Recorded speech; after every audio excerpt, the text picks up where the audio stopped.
भाई जो गुरु बचन पे डट गे, कट गे फंद 84 के, कट गे फंद 84 के, कट गे फंद 84। शिला पर जाय विराजे, प्रेत शिला पर जाय विराजे, पितरो पिंड भराइर संतो, यशोदा फिर नाही। क्या कह रहे हैं परमात्मा? प्रेत शिला पर जाय विराजे और पितरों पिंड भराई। भावार्थ है कि मृत्यु उपरांत उस जीव के कल्याण अर्थात गति कराने के लिए की जाने वाली शास्त्र विरुद्ध क्रियाएं व्यर्थ हैं। जैसे गरुड़ पुराण का पाठ करवाया उस मरने वाले की गति अर्थात मोक्ष के लिए, फिर अस्थियां गंगा में प्रवाहित की उसकी गति अर्थात मोक्ष करवाने के लिए, फिर 13वीं या 17वीं को हवन व भंडारा लंगर किया उसकी गति कराने के लिए।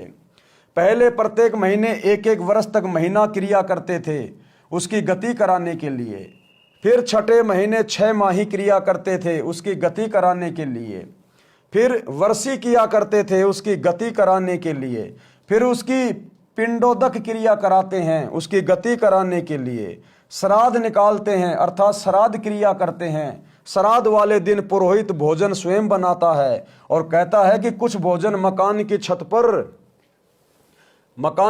पर रखो, कहीं आपका पिता कौवा ना बन गया हो। जब कौवा भोजन खा जाता है तो कहते हैं कि तेरे पिता या माता आदि जो मृत्यु को प्राप्त हो चुका है, जिसके हेतु ये सर्व क्रिया की गई है और ये श्राद्ध किया गया है, वह कौवा बना है, इसका श्राद्ध सफल हो गया है। इस उपरोक्त विवरण से स्पष्ट हुआ कि वह व्यक्ति जिसका उपरोक्त क्रियाक्रम किया था वह कौवा बन चुका है। श्राद्ध करने वाले पुरोहित कहते हैं कि श्राद्ध करने से वह जीव 1 वर्ष तक तृप्त हो जाता है, फिर 1 वर्ष में श्राद्ध फिर करना है। विचार करें, जीवित व्यक्ति दिन में 3 बार भोजन करता था, अब 1 दिन भोजन करने से 1 वर्ष तक कैसे तृप्त हो सकता है? यदि प्रतिदिन छत पर भोजन रखा जाए तो वह कौवा प्रतिदिन ही भोजन खाएगा। दूसरी बात, मृत्यु के पश्चात की गई सर्व क्रियाएं गति यानी मोक्ष कराने के उद्देश्य से की गई थी। उन ज्ञानहीन गुरुओं ने अंत में कौवा बनाकर छोड़ दिया।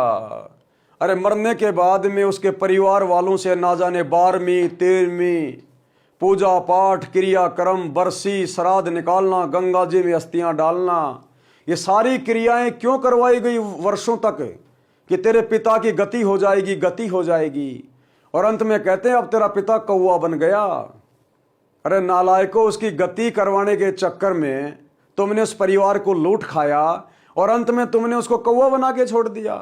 तो परमात्मा कहते हैं ये सारी क्रियाएं शास्त्र विरुद्ध हैं।